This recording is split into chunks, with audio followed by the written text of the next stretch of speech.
Welcome back to Proxy, everybody, and today we're going to be talking about how to play a Craftworld Wraith army in 10th edition. And guys, Wraiths are back, and they're back in a big way. In fact, they're one of the most competitive units in the Codex. And I'm not just talking about the Wraith Knight, I'm talking about the Wraith Guard, the Wraith Blades are pretty good, the Wraith Lords are great, the Wraith Seers are great, and I could go on. And I think this is due to the fact that the edition in general is more favorable towards tougher units, right? Things like Terminators got tougher, and as a result, every kind of Terminator equivalent that armies have also got tougher. With a few exceptions. Obviously, Death Guard. I'm sorry. I don't want to laugh at Death Guard, because everybody is now, because they're bottom of the barrel.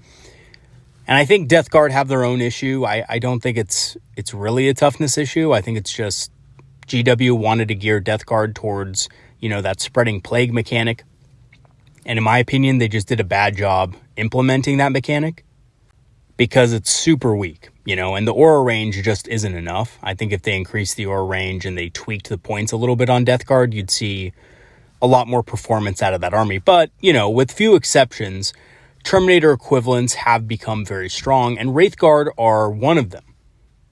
The Wraith Lord is really good as well, and all of these units have awesome ways of interacting with the game that are very powerful. From fights back, to shoot back at enemy units, to generating fate dice on enemy destroyed. There's a lot of things that Wraiths can do. And I think for the first time in a long time, we can now run a full Wraith army and have it be pretty viable. I mean, last edition I ran a Wraith army several times, and it was fun and everything. It was just not that good. Unless you were fighting somebody who had really no way of dealing with the toughness of the Wraiths, you usually lost. And I felt in most cases, most armies could take on Wraiths. Even basic troop choices were pretty effective against Wraith Guard and stuff like that in the right numbers, Again, it only costs about 80 points for a unit that can probably kill 1 or 2 Wraiths. So you times that by 3 and you have you have something that can kill a squad of 5 Wraiths in 9th edition. But in 10th edition, things are a little bit different. So what we're going to do today is jump right into it and talk about how you can run a Craftworld Eldar Wraith army in 10th edition. So first, just a quick overview of what we're going to be looking at in today's video. We're going to be taking a look and analysis of all the Wraith units in 10th edition. We're going to be looking at the strengths and weaknesses of Wraith armies in 10th edition because they do still have weaknesses despite their many strengths. We're going to be talking about some general tips and strategies when fielding and playing a Wraith-based army. And I'm going to give you an example of a Wraith-based list of my own that I've been running in early 10th edition. So let's start off with the most controversial Wraith unit, and that is the Wraith Knight. So the Wraith Knight has amazing long-range weapons. The heavy D cannon, or heavy Wraith cannon, I should say, is an absolute mortal wound machine that does an average of about 46 mortal wounds per turn with a fate dice. So with a fate dice, you're firing at 2 different units. Those units are 5 models or above. You have a pretty good chance of being able to deal 46 mortal wounds. And this is, of course, with the Strands of Fate nerf.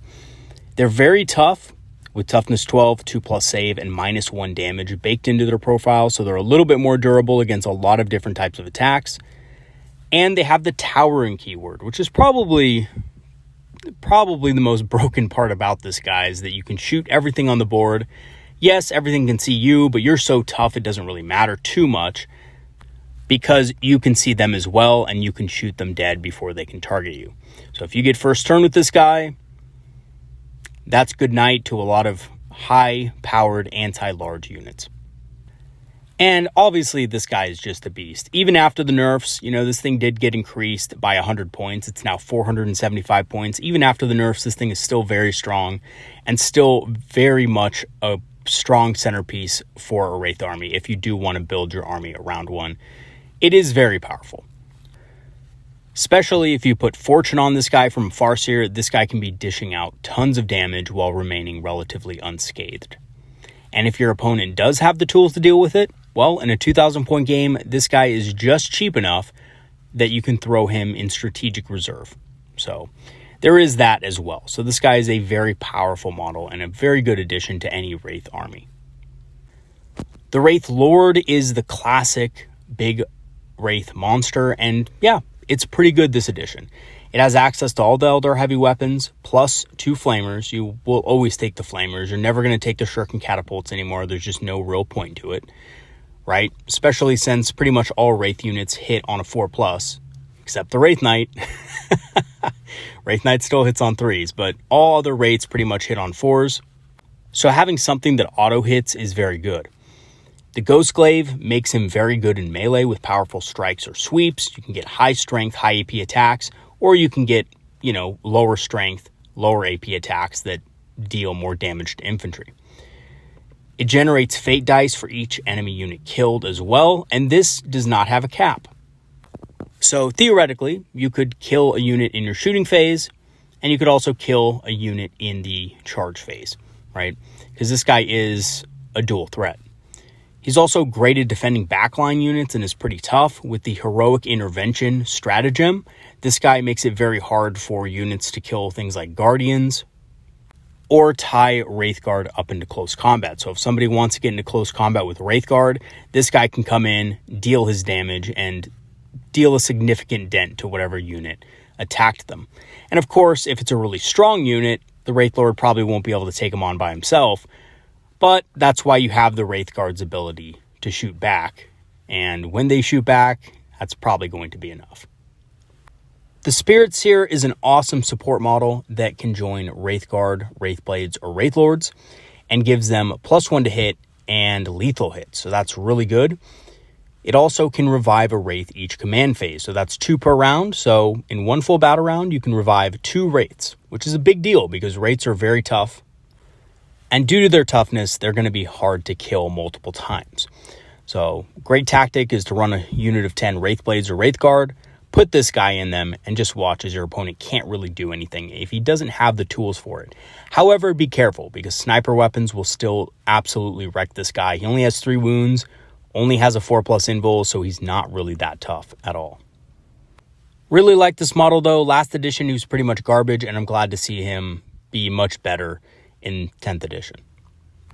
We then have the Skothak Wraith Knight. I hope I'm saying that right. Thank you to the subscriber who helped me pronounce that correctly.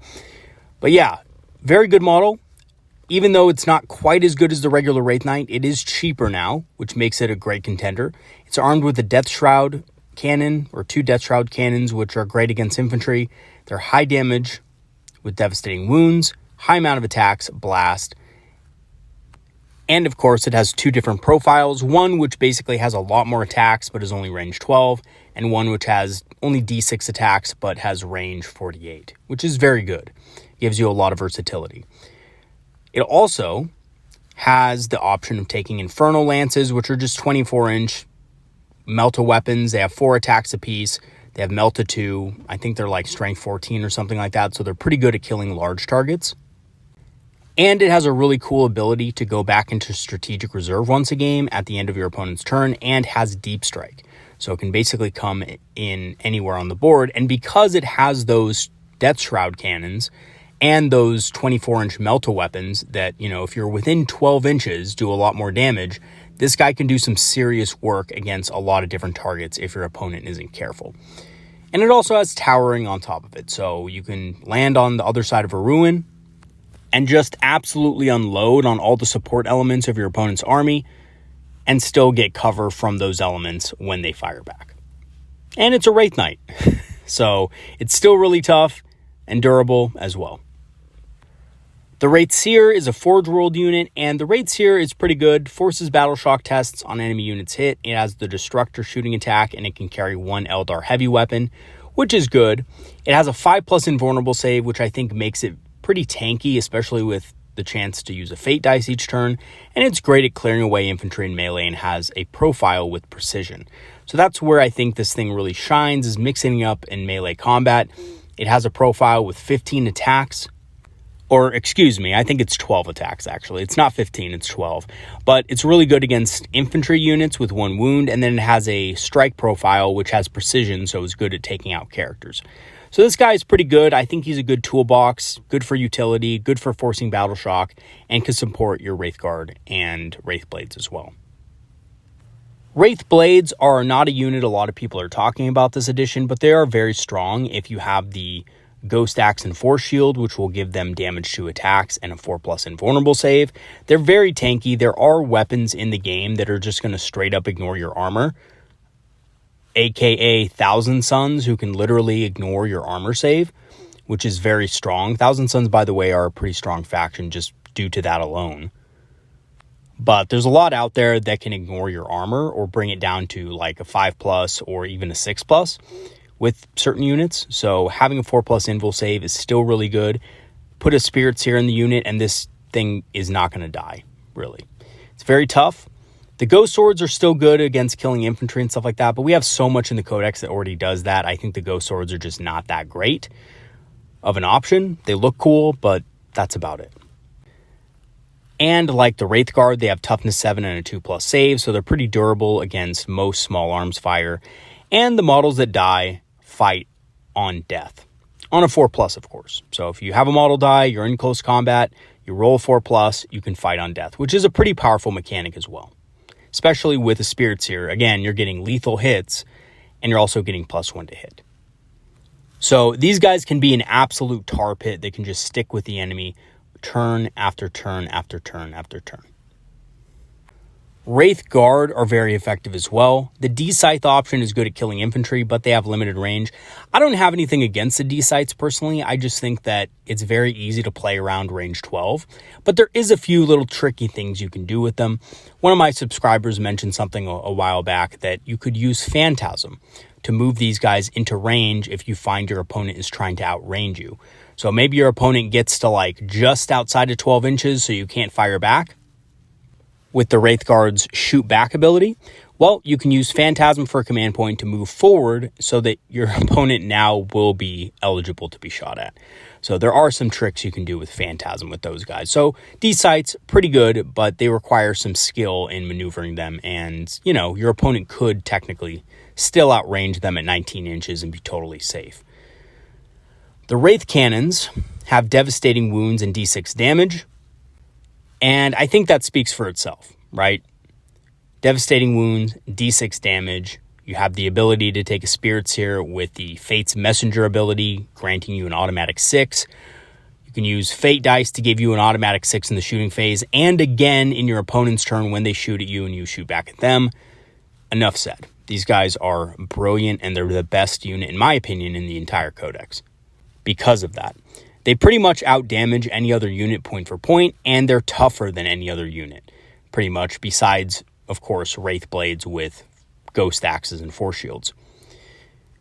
Once per battle round as well, again, they can, you know, shoot back at enemy units that shoot at them. And they don't have to target the unit that shot at them, so there's no restriction there. So if an enemy unit attacks you, right after those attacks are resolved, you can shoot back at any unit within 18 inches of those Wraith Guard, or within 12 if you have the D-Scythe. And it doesn't have to be that exact same unit. So you can catch a lot of opponents unaware like this. And yeah, you're basically going to be killing 2 units a turn if your opponent doesn't have a way to deal with them effectively and doesn't maneuver around them carefully. So very good unit, forces your opponent to make a lot of hard choices. They're very tough. They're good on objectives. They're actually good in close combat too, just because of the fact that they can shoot in close combat with their ability. So they're really a good, well-rounded unit that can pretty much take out anything. Which again is another problem I see with devastating wounds being in the game, is just that it just makes units with devastating wounds good against everything, which is probably going to be an issue in the long run. Okay, so what are the strengths and weaknesses of Wraith armies in 10th edition? So despite all the power that Wraith units have in their damage and durability, they do have some weaknesses. So they are extremely tough. They do have very high damage potential, which is one of the reasons why you take Wraiths. They're great on objectives, on primary objectives, holding ground and being able to survive, which is rare for Eldar. However, their weaknesses are that they're slower than other Eldar units. They can't benefit from lightning fast reflexes, so they're not going to be able to use that, which is a -1 to hit, which is fair. I mean, they are pretty slow. They have hard counters as well. Anti-infantry weapons really counter them pretty hard, either if it's anti-monster or anti-infantry. Wraith Guard and Wraith Lords will be in a lot of trouble. Lethal hits is also very good because it auto wounds, getting past their toughness, and mortal wounds gets past their high armor and high invul saves. And of course, mortal wounds are just good against everything, but if your opponent has a lot of ways to deal mortal wounds, these guys are going to be in a lot of trouble. Lastly, they normally hit on a 4+ and need support, so you do have to pay those extra points to be able to get the Spirit Seers. Because without the Spirit Seers, your Wraith Guard, your Wraith Blades are hitting on 4+, it's just not that reliable. And because, Guide is locked to the Farseer Skyrunner, if you don't have a Skyrunner in your list that can cast Guide easily, you might have a little bit of trouble dealing damage. Because remember, if you are hitting on 4+ and you have 10 Wraith Guard, only 5 of those are going to hit. You're not getting lethal hits, so you have to roll to wound. You're probably going to wound on 2+, but even so, you may get 5. You'll probably get 5 wounds from that, and they'll get their invul saves if they have it. Of course, without the Spirit Seer, you have no Fate Reader, so that's also less powerful. You guys get where I'm going with that. Wraith armies do need a lot of support to be effective.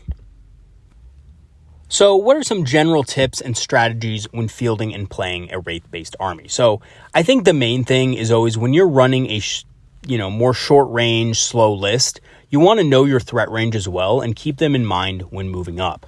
So first turn, you should be aware of when the enemy can shoot you and where they can shoot you from. You should also be aware of how soon you can get in range of enemy units. So if you know your opponent has some very powerful shooting, you might want to stay behind obscuring terrain in the midboard rather than cross that threshold and start shooting turn 1. Because again, you might not be in range of anything at that point. So always be aware of your threat ranges and be cautious of the enemy's threat ranges. Keep your Wraith Lords and Wraith Seers close to your other units, your Wraith Blades and stuff like that to enable heroic intervention when needed. It's always good to have something like that in your back pocket, especially if a powerful combat unit gets into close combat with Wraith Guard. And again, Wraith Guard can strike back, but if your opponent charges in, deals a bunch of damage and kills like 5 of them with a big Death Star, that's not going to be happy times for your Wraith Guard. So do be careful about that and make sure that your Wraith Lords and Wraith Seers are close by. Your opponent is probably not going to want to risk a heroic intervention if he knows that his unit is going to die in return after killing those 5 Wraiths. Phantasm is also really powerful and can be surprisingly good when using it to get your Wraiths into a better position early game. So turn 1, you can use this at the end of your opponent's movement phase to move these guys up 7 inches, which is higher than their actual movement, by the way. So you can move them up into a better position, and then you can move them again during your turn and get into range of something. So that gives them an effective 13-inch movement. If you go second, right? So you're using the Phantasm in their turn, just move up a little bit, 7 inches, and then you're going to obviously be able to move 6 inches in your own movement phase and shoot 18 inches out with your Wraith Guard and stuff like that, which is a very powerful play. And if your opponent doesn't have a lot of tools to deal with the Wraith Guard, it can be even better to get them in a good position.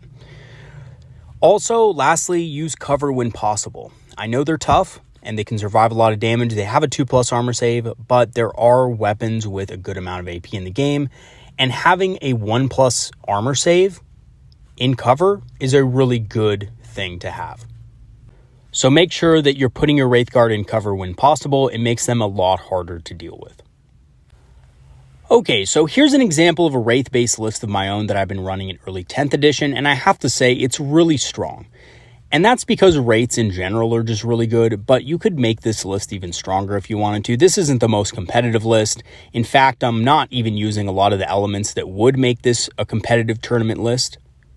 I'm kind of going for a more lore-friendly build here, I have to say. So things like, Rangers and Shroud Runners and those other units that would be good at supporting Wraith Guard and Wraith Lords, I'm not using. I'm just using Wraiths. But in any case, it's been really strong and really fun to play. So let's go ahead and dive right into it and take a look. So this is going to be a 2,000 point strike force list.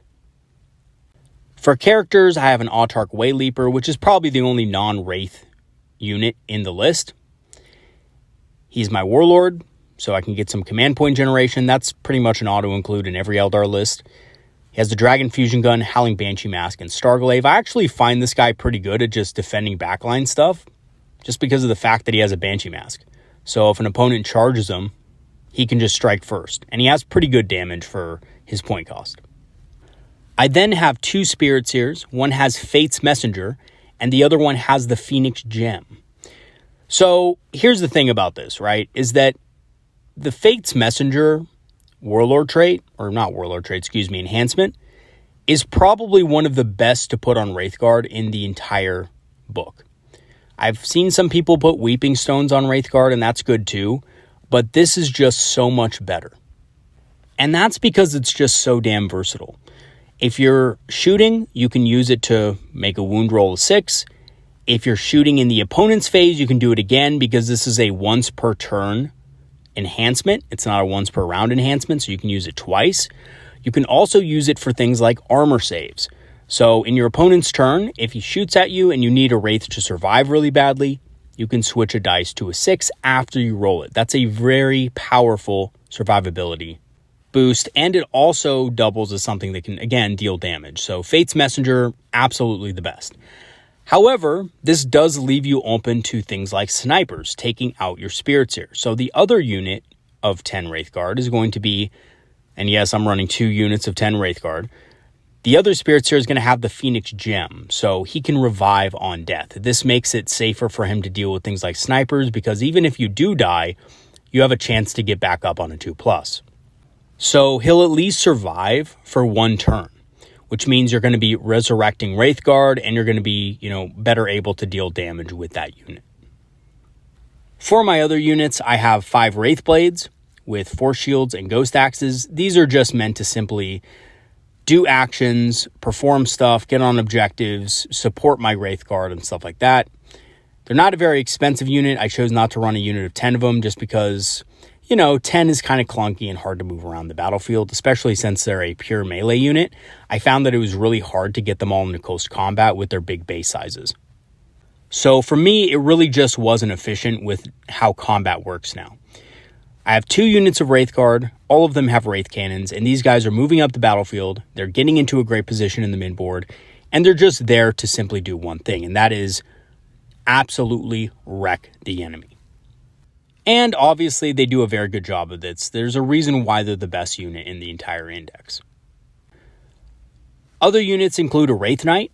Now, the Wraith Knight is there for one purpose in this list. It's not to be super cheesy or anything like that. You actually do need something like this if you don't have fast-moving units like Warp Spiders and Shroud Runners, because you need to be able to get behind obscuring terrain, right? You need to be able to either move behind obscuring terrain to shoot things in your opponent's backfield, you need indirect fire, or you need something very, fast or coming from reserve to be able to do that. However, the Wraith Knight solves this problem because towering units can see over obscuring terrain. So you can actually shoot the enemy's fiercest tanks, monsters, and heavy support units with ease on turn 1. He has 2 heavy Wraith Cannons, he has 2 Star Cannons, and of course the Titanic Feet, which I guess aren't as bad this edition as they were last edition, but still pretty bad. He's not really a combat monster in any case, and is best used for just blowing enemy units off the table with mortal wounds, which he does very well. So that's why he's in the list. It's not to be cheesy or anything like that. It's just simply because I need a tool to deal with things behind obscuring terrain, and he fits the bill. I have 2 Wraith Lords. They're armed with Flamers, Eldar Missile Launchers, and Ghost Glaives. Of course, you're going to have the Ghost Glaives always. Now, the reason I chose Missile Launchers is very simple.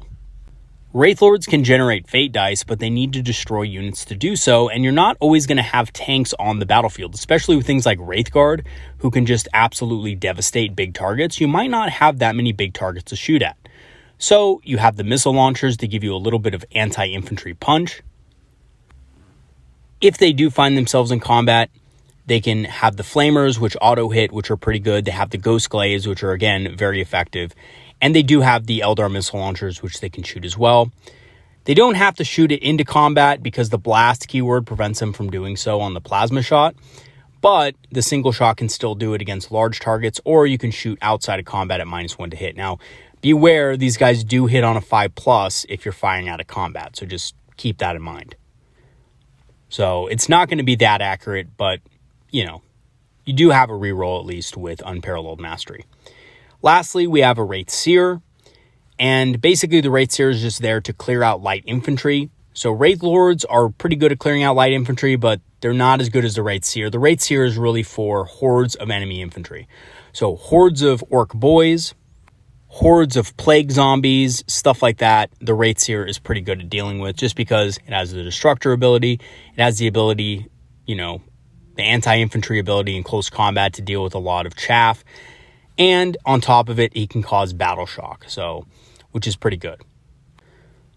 So the Wraith Seer is in there as well, just to provide some support. It does have a Bright Lance. I just think the Bright Lance is probably the best option for it. It gives him a little bit of versatility in being able to do damage, and, you know, gives him a little bit of extra range as well. And together, the two Wraith Lords and the Wraith Seer are going to be supporting the Wraith Guard units, because the Wraith Guard, even though, you know, they can defend themselves in close combat, aren't really the best against any serious combat units. All right, so final analysis of this list. This list is really just more for fun. It is very effective, but it's only effective because Wraiths are very effective. I think there's obviously better ways of building this list. If you wanted to build this better, you could, you know, reduce the amount of Wraith Guard you take, and you could put more supporting options in the list. Or you could remove the Wraith Blades and put, you know, 2 units of Shroud Runners in the list to give you some speed. You could, you know, possibly add in some Guardians and a Farseer to give you fortune. I think there's a lot of things you could do to improve this list, but I wanted to make this list as Wraithy as possible, and that means forgoing all those units and just putting as many Wraiths in the army as I could. All right, so in conclusion, Wraith armies are extremely powerful in 10th edition and definitely very viable. They may be a bit slower, but they have more dangerous damage and are tougher than their living counterparts. So their damage is very devastating. I mean, they have devastating wounds, guys, right? Mortal wounds. That's pretty insane. And they're much tougher. Toughness 7 means that even assault cannons are going to be wounding them on a 5+. And on top of it, they have a 2+ armor save, which is much better than last edition. There's also nothing stopping you, again, like I said, from using more supporting elements as well, like Shroud Runners, Rangers, Harlequins, and more, to shore up the inherent weaknesses of Wraith units. So you could build a Wraith army, and you could have a core of Wraith Guard, Wraith Blades, and Wraith Lords, maybe even a Wraith Knight. And with the remaining points that you don't spend on support, you could also spend it on, you know, units like Harlequins and Shroud Runners to give you that speed. And I actually really do think Harlequins are quite good with Wraiths, just because of the fact that they're fast and they're very hard-hitting in close combat. So even though they have been nerfed from their previous iterations, they're much cheaper than they were before. So for their points cost, they're very effective. And they have 4+ invul saves, so they're still pretty tough, right? Not on the same level as Wraith Guard, obviously, but, you know, they have some tools at survival. Let's just put it that way. All right, everybody, that is going to be it for today's video. Thank you so much to all my patrons and supporters who have helped support the channel over the last months. Your help is greatly appreciated, and I want to give you a shout out. If you do want to support the channel, you know, if you're enjoying the content and want to support the channel, I will leave the links in the description for my Patreon and PayPals respectively. And thank you again to all of you who have. All of you who do sign up for at least a free trial will also get full community Discord access, so you can talk about all things Eldar with the Eldar community. One last thing before I go, I want to mention my next set of videos is going to be focusing on Aspect Warriors. So we've kind of covered a lot of other stuff besides Aspect Warriors. That's something I've laid off on a little bit. And I have to say, Aspect Warriors are not feeling as much love as the other units in the Codex. Or Index, I should say. Our Codex hasn't come out quite yet. But yeah, we're going to be talking about Aspect Warriors because I think they are very powerful, but they play very differently than they did in 9th edition. And there's a lot of players out there who are a little hesitant to use them because of that, and maybe a little bit underwhelmed at the new data sheets. So we're going to go ahead and dive into that. They are very good. You just have to use them in different ways. All right, everybody, that is going to be it for today. Peace out. See you guys next time, and have some great games this coming weekend. See you in the next video, everybody.